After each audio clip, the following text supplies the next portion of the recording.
Lena had always been fascinated by the supernatural. Growing up, she devoured every book on ghosts, hauntings, and the unexplained that she could find. But she'd never truly believed. Not really. It was just stories, nothing more. That was until she moved into the old house on Hawthorne Street. The house had been abandoned for years.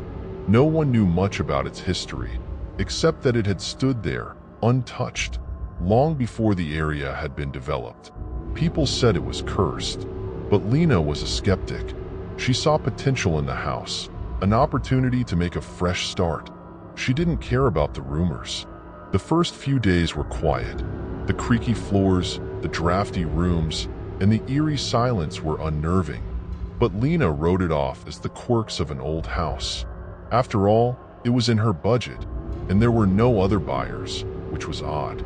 But she didn't dwell on it. That was, until the first night she heard it. The scratching. It started around midnight.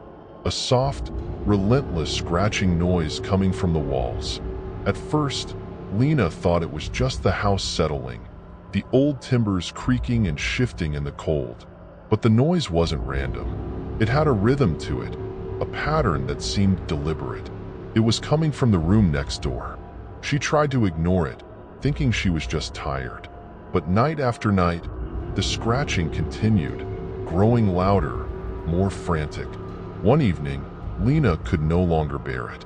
Armed with a flashlight, she went into the hallway, her heart pounding in her chest. The noise was unmistakable now, scratching, followed by an eerie dragging sound, like something heavy scraping along the floor. She reached the door of the room. It was locked. Odd, considering she hadn't locked it. But the key was nowhere to be found.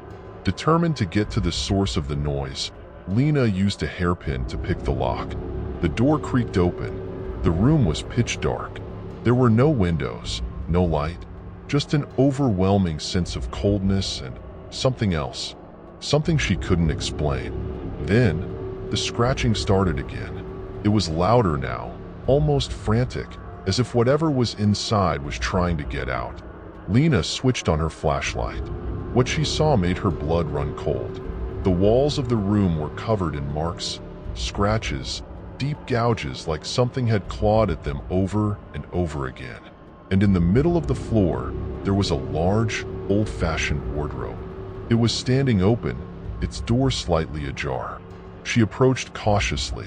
The scratching was louder now, almost deafening. "Hello," she whispered, her voice trembling.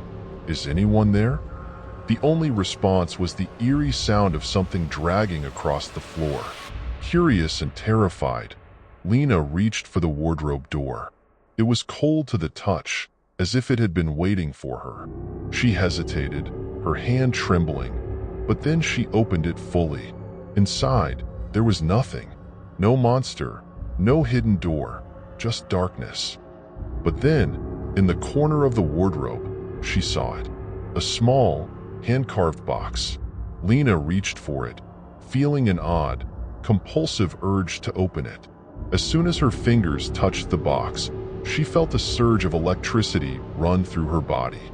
The room seemed to distort around her, like the very air was warping.